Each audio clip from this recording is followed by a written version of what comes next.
Hi, my name is Meredith, and I'm a student studying psychology from Canada. My question is very simple. How can you say that men and women, that there's no sexism when the very setup of this conference is sexist? For example, the men are seated in front of the women. Can you repeat the question a bit slowly, sister? Yes. Why is it that the men are seated in front of the women? The very structure of this conference is sexist. Why is that? MashaAllah, sister, that's a very good question. That why aren't the women seated in front? No, why are we not, if you're going to separate us, how come we're not left to the right?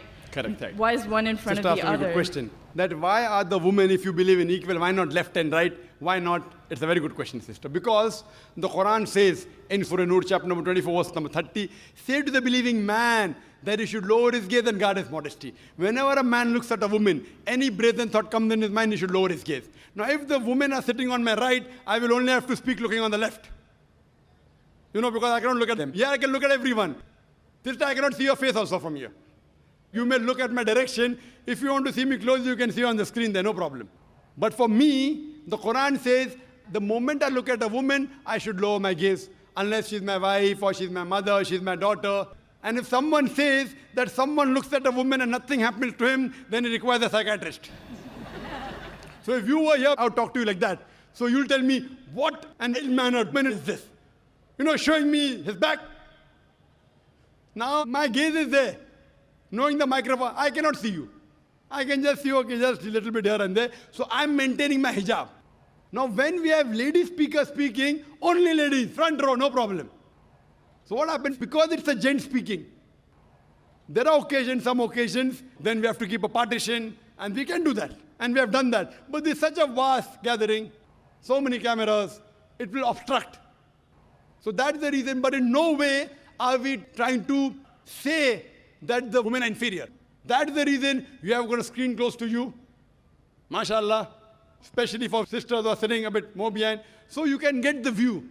But in front, it will be difficult for me to speak, for me to maintain my hijab, for me to look, because in public speaking, you know, we are taught we have to look at the audience. If the audience is a woman in front of me, you know, I remember once I'd gone to the Gulf country, and I was called for a talk, and a ladies' organization. I always say that at least the front row should be gent, you know. But they didn't do it. So half the talk I gave looking at the ground and balance half looking at the ceiling. Down, ceiling, up. Believe me, I was in hell.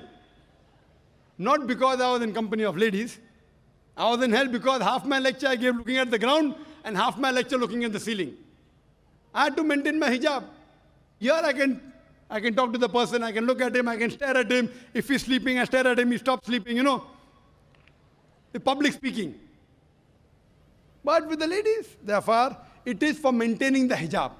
So that's the reason, sister, it is not at all in any way trying to belittle them. And the reason we have given you one microphone instead of two, because we feel that the proportion is approximately 1/3, 2/3. That's the reason. But the moment last time when there were more ladies, we gave equal proportion. Hope that answers the question, sister. Thank you.